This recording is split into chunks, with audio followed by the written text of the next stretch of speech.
Que c'est délicieux Darling Maver. Choisissez le meilleur riz Darling Maver au long grain, brisure et...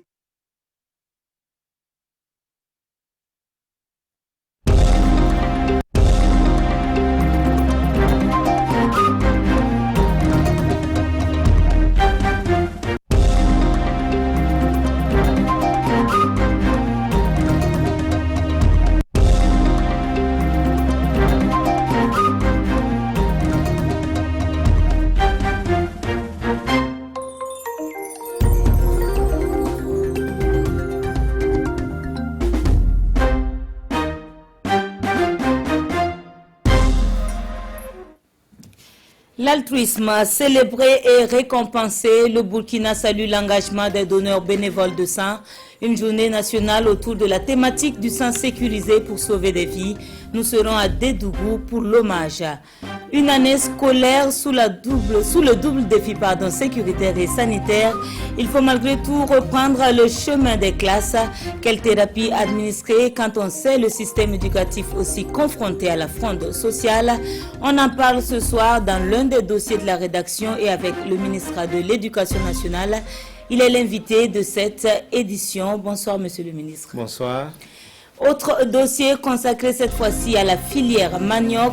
Autrefois très porteuse, elle est aujourd'hui en perte de vitesse. L'alternative pourrait être de la transformation vers laquelle plusieurs femmes s'orientent. Dans ce journal, nous irons dans le centre-est, deuxième zone productrice. Et voici le menu de cette édition. Madame, monsieur, bonsoir et merci de nous suivre. Ce 3 octobre, le Burkina rend hommage aux donneurs bénévoles de sang au travers d'une journée nationale. Célébrée en différé à Dédougou, elle a permis de mettre en lumière par des distinctions des personnes physiques et morales se dévouant pour la cause des malades. À l'occasion, il a aussi été procédé à l'inauguration du dépôt préleveur et distributeur de produits sanguins Yves Rwamba et Hélène Sebrou. Pour avoir donné 70 poches de son sang pour sauver des malades, Mariam Bikanga reçoit aujourd'hui la reconnaissance de la nation. Le ministère de la Santé marque une halte en ce 3 octobre pour honorer ces soldats de la vie. En cette journée, on s'arrête, on réfléchit sur l'apport de ces bénévoles-là dans le système de santé. Et on ne peut que les féliciter, les glorifier en leur consacrant une journée entière où on s'assoit, on reconnaît ce qu'ils ont fait publiquement et s'il y a des honneurs à leur rendre, on leur rend cet honneur-là. La qualité, la sécurité et la disponibilité du sang ne peuvent être une réalité sans des moyens efficaces. Les donneurs bénévoles de sang égrènent un chapelet de doléances à la ministre de la Santé pour une bonne marche de leurs activités de collecte. Des exonérations, il se pourrait que ça peut être dans les pharmacies, quand un donneur est malade, qu'il puisse être au moins exonéré par les examens ou les frais d'hospitalisation. Le parc automobile de tout le ministère de la Santé est vieillissant. Nous travaillons à les remplacer et vous n'êtes pas sans comprendre les difficultés budgétaires, notamment depuis les agressions terroristes dont le pays fait face. Et donc il faut réorienter les budgets et nous devons faire en sorte que toutes les priorités soient prises en compte avec un budget qui est très souvent régulé. À l'occasion de la commémoration en différé de la Journée mondiale des donneurs bénévoles de sang, Claudine Louguet procède à l'inauguration officielle du dépôt préleveur et distributeur des produits sanguins de Dédougou. Le Sud-Ouest est la prochaine région qui abritera la 17e journée nationale du donneur de sang. Eux ont plutôt choisi de s'investir dans la lutte contre le cancer du col de l'utérus par une campagne de plaidoyer. C'était du 24 au 30 septembre dernier. Réunis au sein d'un groupe, ils ont tenu ce 2 octobre une conférence de presse pour en faire le bilan. L'engagement des décideurs est visé pour la réduction de la morbimortalité. Le compte-rendu de la conférence avec Kwala Nebié et Mariama Tamboura. À cette conférence de presse, le groupe de plaidoyer dans la lutte contre le cancer du col de l'utérus fait le bilan de sa campagne. Une campagne pour susciter l'engagement des décideurs politiques en faveur de la réduction de la morbimortalité liée au cancer du col de l'utérus. Nous avons pu réaliser plus de 90% de ce que nous avons souhaité. Donc nous pouvons dire, oui, nous avons atteint nos objectifs. Nous l'avons dit, c'est pratiquement le premier cancer de la femme, avec un pourcentage de plus de 24%. Et il faut le reconnaître, beaucoup de femmes meurent de cette maladie-là, alors qu'on aurait pu les sauver si tout simplement on avait fait le dépistage plus tôt.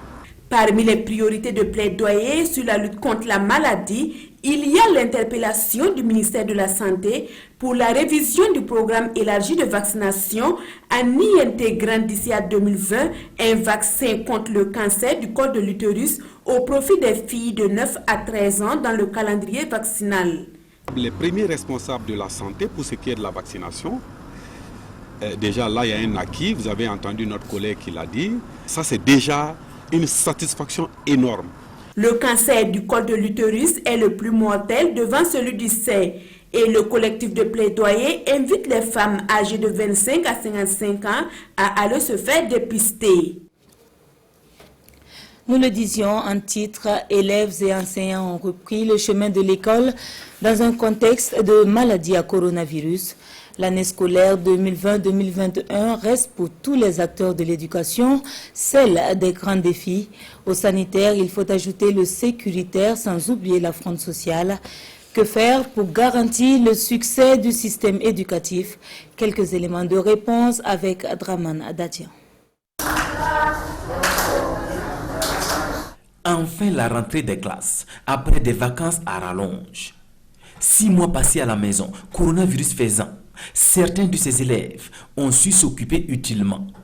Je suis allé faire les cours de vacances chez mes parents, apprendre les leçons, faire la lecture, et les exercices. Je me suis préparé pour la rentrée scolaire parce qu'on n'a pas pu terminer les cours de la 4e à cause de la maladie coronavirus. Des cours de vacances pour rehausser leur niveau. Le ministère en charge de l'éducation nationale joue aussi la carte de l'anticipation. Son plan pour cette rentrée scolaire se veut apaisé et sécurisé. Et dans ce plan de rentrée qui comporte 80 activités, le ministère a extrait une feuille de route de 54 activités pour voir les activités pour lesquelles il faut avoir une attention particulière.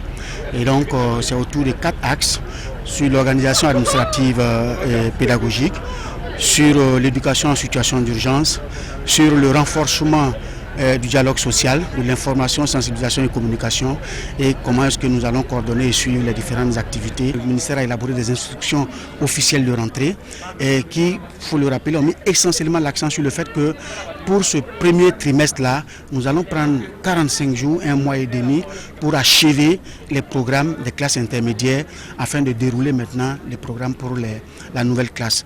Les instructions sont claires. 45 jours de cours consacrés au programme de l'année scolaire écoulée.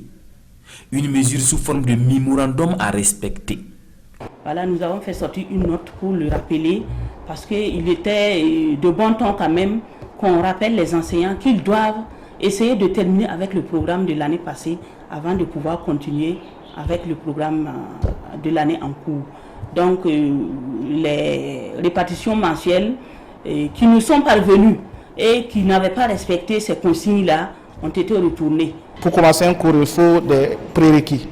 Et nous avons ensemble commis les professeurs là de rappeler, de renforcer les prérequis afin d'entamer le programme de 3e. Le nouveau calendrier scolaire table donc sur la résilience et la relance du système éducatif burkinabé. Des réformes pour minimiser l'impact des crises sécuritaires et sanitaires. Donc depuis hier on a commencé, on a dispensé vraiment quelques leçons sur ce module-là.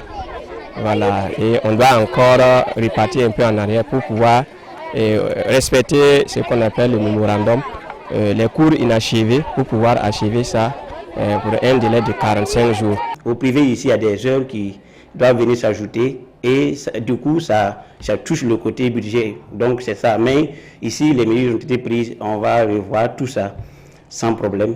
Ça va aller. Des efforts, il en faut également pour épargner le milieu scolaire de la pandémie de la maladie à coronavirus. la solution par les gestes barrières. Il y a environ 2 900 000 masques qui ont été distribués, donc il reste à 9 millions, environ 9 millions de masques, et ces masques-là seront distribués au niveau des établissements, et peut-être que certains vont avoir un masque, d'autres vont avoir deux, parce que nous avons au total 5 millions d'élèves, et nous avons environ près de 200 000 à 300 000 pour tout personnel confondu, administratif comme enseignants. Avec la concertation avec des parents, on a pu quand même obtenir quelques masques. Voilà, les lave-mains aussi sont à notre disposition. Masques de protection et dispositifs de lavage de mains manquent cependant dans certains établissements publics et privés de la capitale en ce début d'année scolaire. Et avec nous sur ce plateau, le ministre de l'Éducation nationale, professeur Ouaro, une fois de plus, bonsoir. Bonsoir. Alors, vous l'aviez annoncé au temps fort de la crise, plusieurs mesures sont prévues pour cette rentrée scolaire. Est-ce que ces mesures-là déjà sont réalisables, notamment le port du masque pour les enfants et aussi le respect de la distanciation physique quand on tient compte de la configuration des salles de classe? Oui, il faut dire que nous avons pour cette nouvelle rentrée scolaire 2020-2021 prévu comme mesure barrière donc le port systématique du masque. Ça, c'est une mesure donc obligatoire en termes d'instruction officielle de rentrée. Nous avons souhaité l'inscrire donc désormais dans les règlements intérieurs des établissements.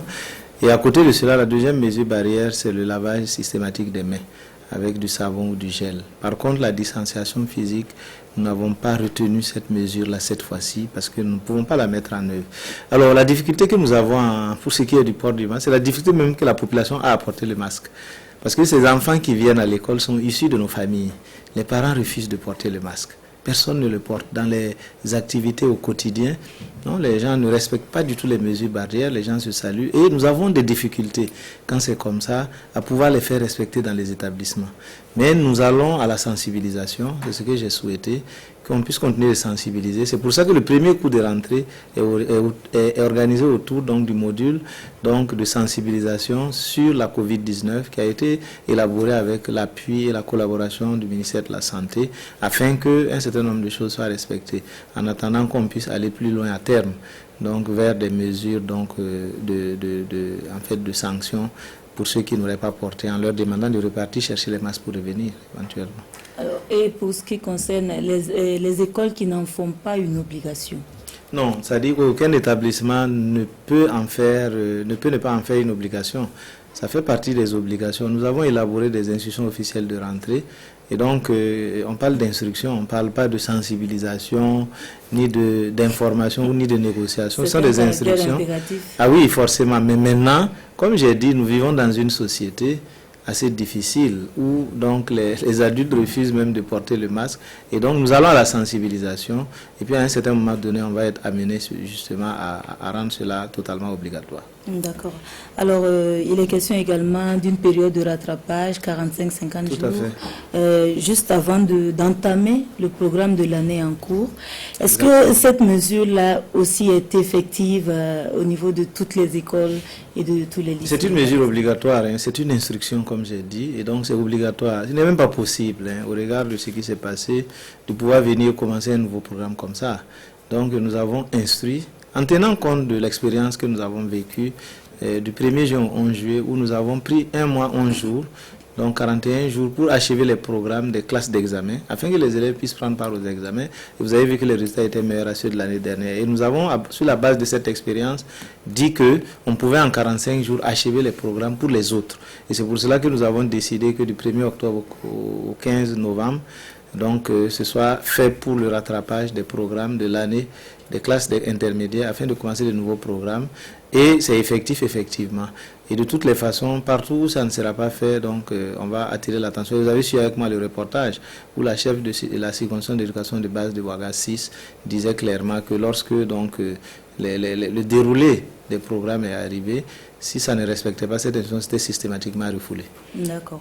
Alors, est-ce que ce temps de rattrapage, justement, ne va pas empiéter sur le temps de déroulement de Naturellement, oui. Pour cette année, on aura une année scolaire encore prolongée. jusqu'au mois d'août, je pense.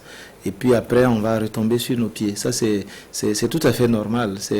On travaille à sortir donc de cette situation. Et donc, ça va être une année qui va tirer un peu encore. Mais c'est tout à fait nécessaire et normal. D'accord. Alors, on va parler également de l'aspect sécuritaire. Quelle est la situation actuelle? On sait qu'il y avait des écoles qui étaient fermées, il y en a toujours, et il y en a également qui avaient réussi à réouvrir. Aujourd'hui, quelle est la situation? Alors, la situation qu'on avait déjà en mi-mars, lorsque nous fermions l'ensemble des établissements scolaires donc, de notre pays pour les raisons de la Covid-19, donc, était de 2512 établissements. Alors, à la date du 21 septembre 2020, puisque nous faisons un point régulier, après que tous les enseignants aient repris sur le plan administratif, donc nous avons fait un point et qui faisait ressortir que nous avions 2397 établissements fermés et donc il y a 115 qui ont rouvert. Et nous espérons que ça va s'améliorer, nous travaillons pour cela. D'accord. Alors, on va également parler de ces relations que vous avez avec les syndicats. Certains ont estimé n'avoir pas été associés à certaines prises de décision.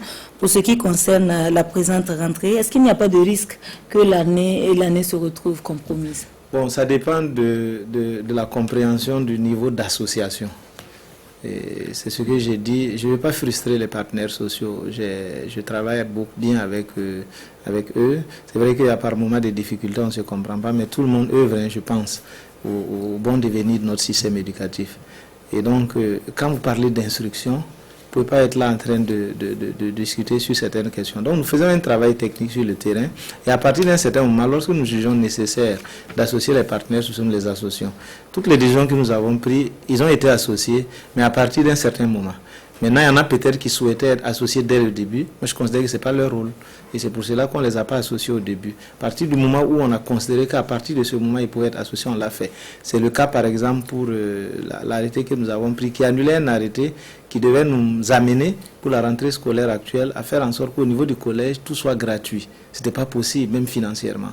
Nous avons dû annuler cet arrêté et prendre un nouvel arrêté. À un moment donné, nous les avons associés, nous avons expliqué. C'est le cas aussi de tout ce qui est feuille de route pour la rentrée d'instruction officielle. À un moment donné, ils ont été associés, on le leur a présenté. Et ceux qui ont souhaité apporter des contributions ont apporté. Et ça a permis d'améliorer ce que nous faisions. D'accord. Alors, professeur Ouaro, merci d'être venu sur ce plateau. C'est moi qui vous remercie. Nous poursuivons donc ce journal, période de rentrée des classes, propice aux bonnes affaires pour les revendeurs de fournitures scolaires. Les librairies dites par terre poussent comme des champignons dans plusieurs quartiers de la ville. Une facilité dans l'accessibilité, certes, mais l'appréciation des prix reste toutefois relative. Suivons vos différents avis dans ce dossier signé Adama Guiti et Vincent Kenrobero. Des cahiers par-ci, des sacs d'écoliers par-là, des accessoires et autres fournitures scolaires que l'on voit un peu partout dans les rues de Ouagadougou, ce qui annonce la rentrée scolaire. Ici, nous sommes dans la rue des écoles. Des parents d'élèves sont là pour satisfaire la liste de fournitures que leur ont tendu les enfants et il faudra faire avec les moyens de bord. C'est mon vendeur habituel, il me fait la réduction.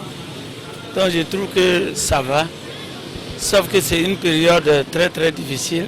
Je ne constate pas une grande différence en tout cas par rapport aux années passées. Je n'ai pas encore eu les cahiers d'abord. Mais le prix qu'on m'a donné là en tout cas, il n'y a pas de changement. Pour le sieur Zida, libraire de la place, les fournitures sont vendues à des prix standards et connus de tous. Pourtant, il ne manque pas de clients qui se plaignent de la surenchère. On n'a pas augmenté quel prix, puisque le prix des cahiers et consorts là, c'est un prix standard. Par exemple, un cahier coûte 200, tu ne peux pas le vendre à 500, puisqu'il a acheté l'année passée. Donc nous, on ne peut pas changer les prix. Voilà, pendant un livre de CP1, c'est 1500. Voilà, maintenant, on ne peut pas dire un livre de CP1 à 5000, non, non, non. Là, c'est là qu'on appelle, on a augmenté, non, mais nous, on peut pas dire le prix, c'est standard. La rentrée scolaire, un casse-tête chinois pour les parents, occasion pour d'autres de faire de bonnes affaires. Faisal Salgo a son point de vente qui fonctionne de façon saisonnière.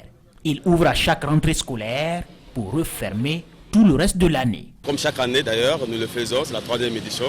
qui est là. Les cahiers, il faut aller au grand marché de Ouagadougou. Bon, il faut aussi voir les commerçants des petits marchés.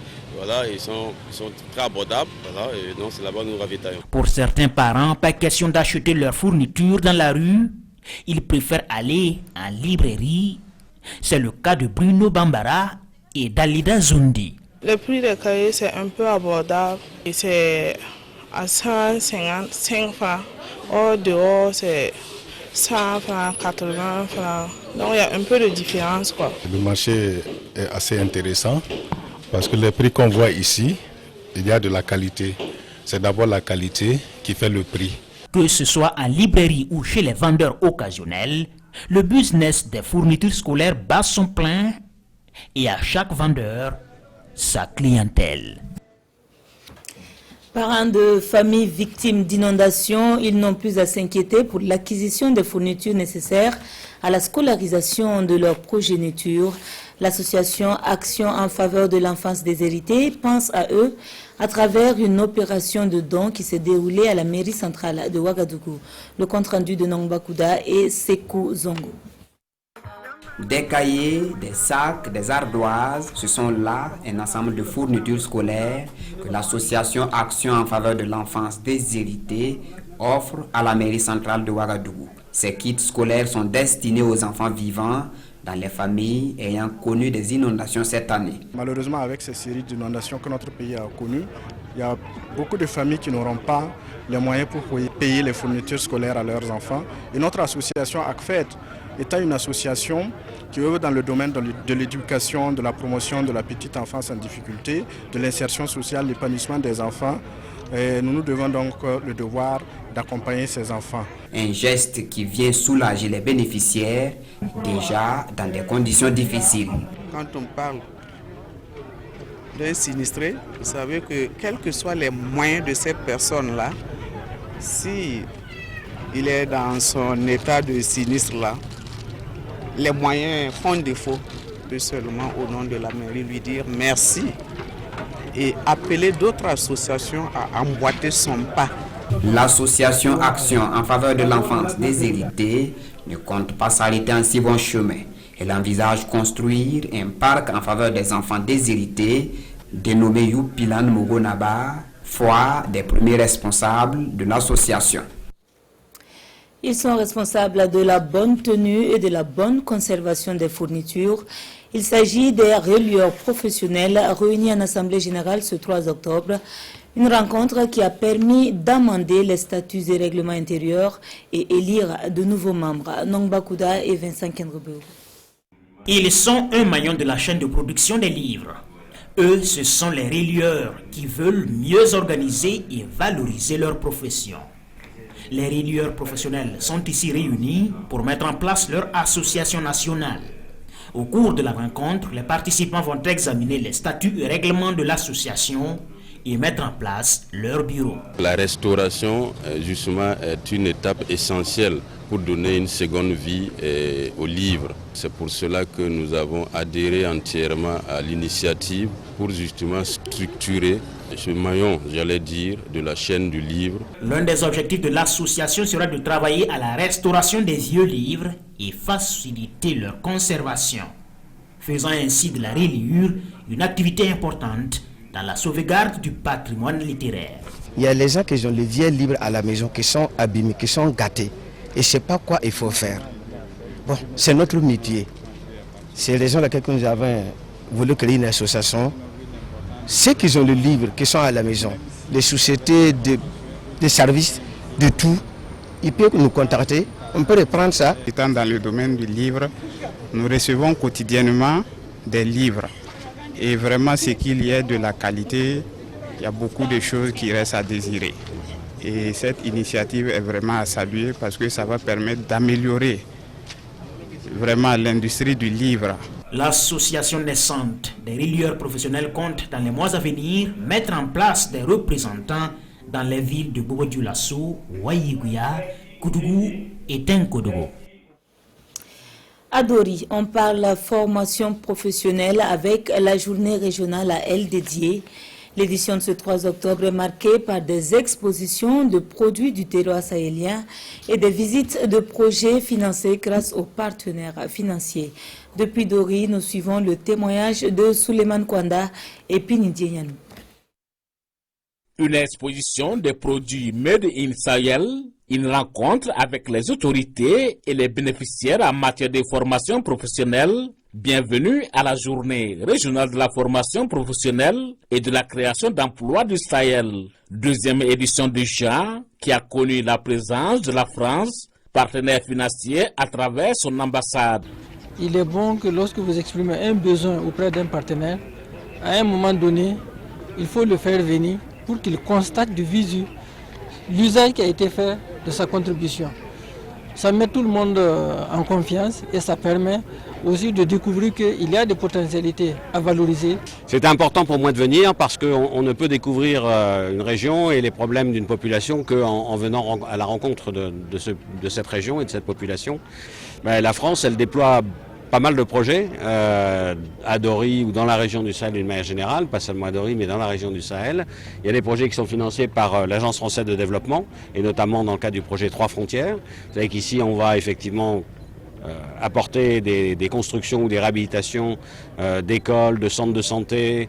On va équiper le centre de secours qui est en train d'être construit par l'État burkinabé. Pour le gouverneur de la région du Sahel, la présence de l'ambassadeur témoigne les relations entre le Burkina Faso et la France. La plateforme d'innovation laitière de Dori, la construction du siège des sapeurs-pompiers, la pépinière d'entreprises du Sahel, entre autres, financée par la France et ses partenaires, ont été visités par l'ambassadeur de la France au Burkina.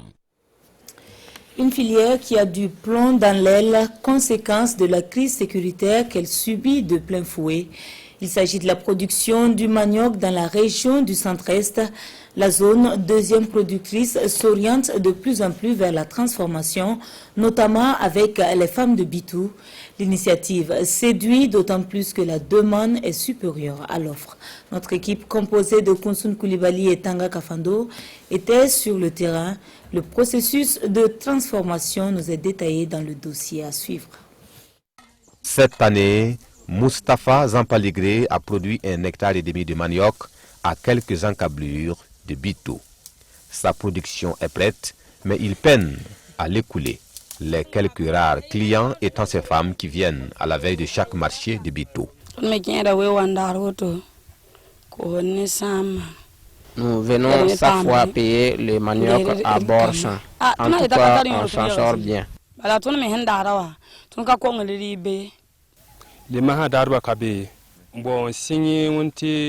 Maintenant, nous n'avons plus de marché. Cela a commencé avec l'avènement de la crise sécuritaire qui a occasionné beaucoup de déplacés. Et pour tenter de résorber la production, des associations de femmes sont entrées dans la transformation du manioc. C'est le cas de la Vorbe, l'association des veuves et orphelins résidant à Bitou. Ici, au siège de l'association, c'est une quinzaine de femmes qui sont à la tâche. La transformation du manioc est un travail à la chaîne. Sous la presse, là, on tamise, on fait les grumeaux et puis on étale ça un peu pour que l'air prenne un peu et on passe ça à la vapeur pour obtenir de la kéké. Si les producteurs, eux, peinent à écouler leur production, ce n'est pas le cas chez les transformatrices. Le marché est là et la demande n'est pas satisfaite. Ceux qui veulent en gros, par exemple, 3 à 4 sacs de 20 000, là il faut commander. Sinon, c'est pas facile. Seul problème, le dispositif est plus ou moins artisanal et ne permet pas de transformer de grandes quantités, de faire de grands rendements. Chez les femmes du groupement Sogrinoma de Bitou, les difficultés existent également, mais ne sont pas du même ordre. La variété donc, qui s'adapte à la fabrication du manioc, ici nos producteurs n'arrivent pas à le produire beaucoup suffisamment pour nous. C'est le problème aussi. Et le prix, le coût du manioc, puisque nos manioc ici, il y a beaucoup de fibres et ça contient beaucoup de l'eau, de liquide. Quand nous prenons le manioc d'ici pour transformer la pâte, la quantité ne donne pas. De la production à la vente, en passant par la transformation, le manioc nourrit bien son homme. La filière a de grandes potentialités, pourvu que les quelques difficultés de transformation trouvent réponse. Et cette réponse s'annonce déjà avec l'organisation des acteurs de la filière et la multiplication des cadres de discussion et de promotion du manioc, comme le Festibit, le festival des tubercules de Bito. Initiatives innovantes des jeunes, ils sont invités à la compétition à travers des projets vidéo. 3 ont été retenus et primés sur un total de 11 présentés. La prochaine étape sera de réussir le test de la conférence mondiale prévue pour le 2 novembre prochain. Les précisions dans ce compte-rendu de Rasmane Zoundi et Dramana Guéné. Sans aide publique, Abdallah Ouedraogo est parvenu à la normalisation et à la modernisation du CSPS de Gunguen 6. Il réalise l'exploit grâce à son engagement personnel, à la mobilisation de ses agents et aux cotisations populaires.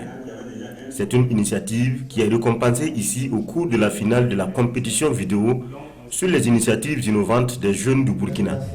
Dr Abdallah Ouedraogo remporte ainsi le premier prix, une attestation et un chèque de 400 000 francs CFA. Nous avons été orientés dans un centre de santé où nous avons vu qu'il y avait des problèmes qui se passaient. On a 2 choix, soit on travaille à se faire orienter ailleurs, affecter ailleurs, soit on travaille à créer les conditions que nous rêvions de trouver dans le centre de santé. Et comme j'ai dit, nous avons voulu travailler en équipe avec la population, les agents de santé, le personnel, les riverains. Et nous avons alors demandé aux gens de se réunir pour qu'on voit ensemble qu'est-ce qui ne va pas. Chacun a dit ce qui ne va pas. Et ce qui se ressortait le plus, c'est pour avoir un laboratoire, pour avoir une salle d'échographie. Le deuxième prix revient à Josias pour son initiative de nommer Grand Frère, une initiative de conseil et d'orientation des élèves et étudiants. Le troisième prix est décerné à Serena pour son centre de confection de bijoux. Cette initiative tombe à pic parce qu'on a vu qu'il était important de promouvoir également le savoir-faire de la jeunesse burkinabé aux yeux du monde entier et aussi de montrer que la jeunesse burkinabé, au-delà de ce qui s'est dit, est également une jeunesse active. Notre souhait, c'est que d'abord la jeunesse sache que c'est elle qui est effectivement donc le vecteur du développement, mais qu'elle ait confiance en elle, qu'elle ait confiance à ses initiatives. Et maintenant aux aînés de les encadrer, de leur donner les moyens de pouvoir réussir. Cette initiative est organisée par Educ Communique Afrique, soutenue par l'ambassade néerlandaise. 11 vidéos sont retenues à la suite de cette compétition, dont les 3 primés seront diffusés au Forum mondial des jeunes le 2 novembre prochain. Également récompenser les meilleurs élèves et enseignants de la commune de Zam, des kits scolaires, vélos et motos offerts par un fils de la localité. L'initiative est appelée Journée d'excellence scolaire et entend encourager et susciter l'abnégation. Adama Guiti et Amadou Marcel Ato. La commune rurale de Zam dans la province du Ganzourgou célèbre l'excellence scolaire.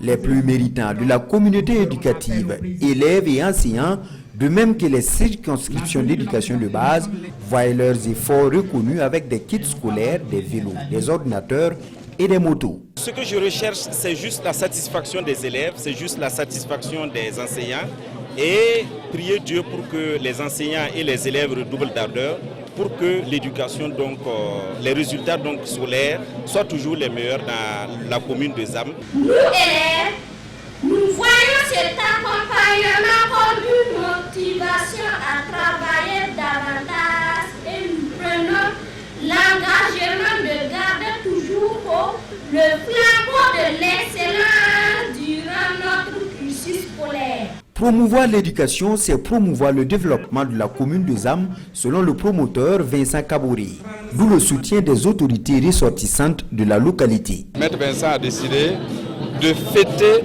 cette célébration de ce meilleur investissement qui est celui qu'on effectue en l'enfant dans son village, et il a demandé à ce que ses amis, ses parents, ses connaissances l'accompagnent. C'est dans ce sens que le ministre Élie Kougma a accepté d'être patron et d'être représenté par notre modeste personne aujourd'hui. Je suis comblé parce que c'est un événement que l'on attendait depuis pratiquement 10 ans. Aujourd'hui, c'est pour magnifier l'excellence, c'est pour encourager les enseignants, c'est pour encourager nos jeunes frères et des leaders de demain.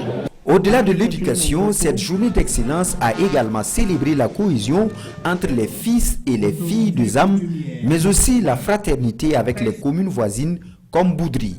En témoigne ce match de football. Des efforts à saluer aussi, ce sont ceux des personnes déplacées internes de la région de l'Est.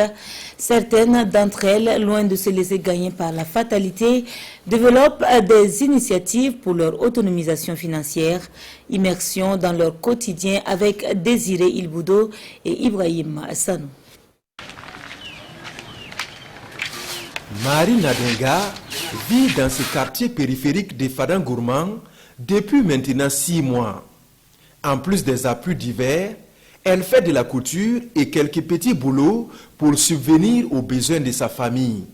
Elle n'a pas toujours vécu ainsi. Ces hommes et ces femmes sont partis, abandonnant leur hameau de culture ou leur village pour trouver refuge à Fadangourmand. Ici à Fada, ils sont logés dans des abris de fortune ou des familles d'accueil. Je suis venue avec mon matériel. Comme je suis tisserande, j'essaie cette activité avec le peu de clientèle que j'ai pour m'occuper de ma famille.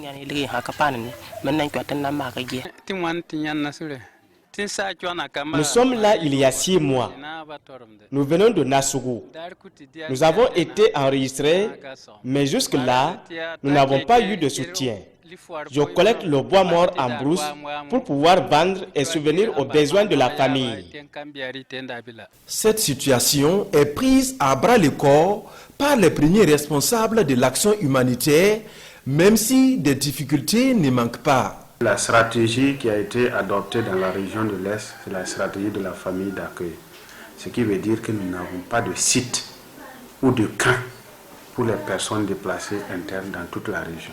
Concrètement, nous avons eu à identifier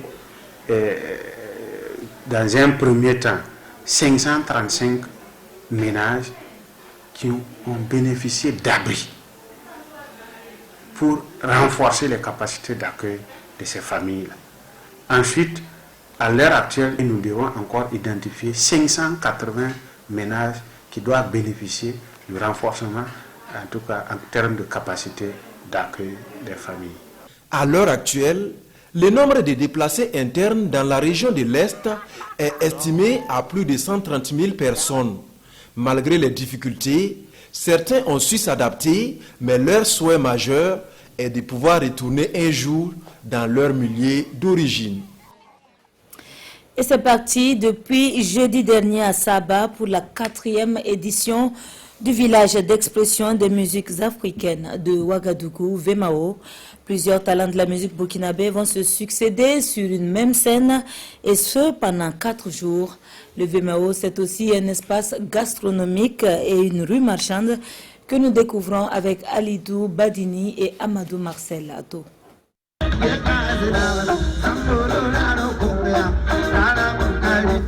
La commune rurale de Saba, au rythme de la 4e édition du village d'expression des musiques africaines de Ouagadougou, Vemao.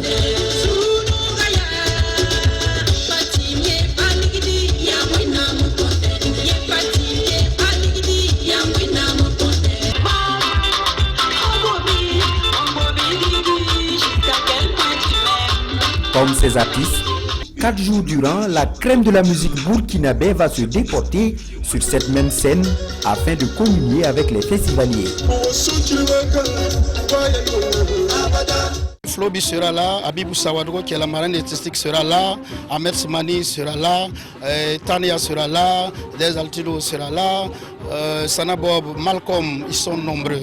Cadre d'expression artistique et de rassemblement de la jeunesse, le Vemao se veut par ailleurs un cadre de promotion de la paix et de la cohésion sociale, d'où la présence du ministre en charge du commerce. Je suis venu donc saluer le promoteur, saluer toute l'équipe et inviter le public à participer. Et à la fin, j'ai tenu à lancer un message aux jeunes et à toute la population de Saba pour que ces compétitions électorales du mois donc, de novembre se fassent dans l'apaisement, dans la discipline. Chacun puisse choisir son candidat sans jamais oublier que nous avons un pays en commun, nous avons un bien commun qui est le Burkina Faso et que de la compétition, ça reste donc de la compétition pour qu'à la fin de la journée, ce soit le Faso d'abord. C'est une fierté pour nous en tant que premier responsable de la commune et un honneur pour le conseil municipal de recevoir le VMAO dans la commune de Saba. Nous espérons que c'est une activité qui permet un tant soit peu à la commune et de pouvoir réunir ses fils. Rue marchande, espace gastronomique avec des produits et des mets locaux, le VMAO 4 donne rendez-vous aux amateurs du live avec une ouverture sur la musique ghanéenne et ivoirienne.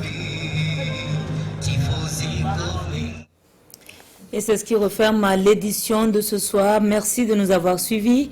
Une autre semaine commence dès demain et j'aurai le plaisir de vous retrouver, Dieu voulant. Bonne reprise à tous.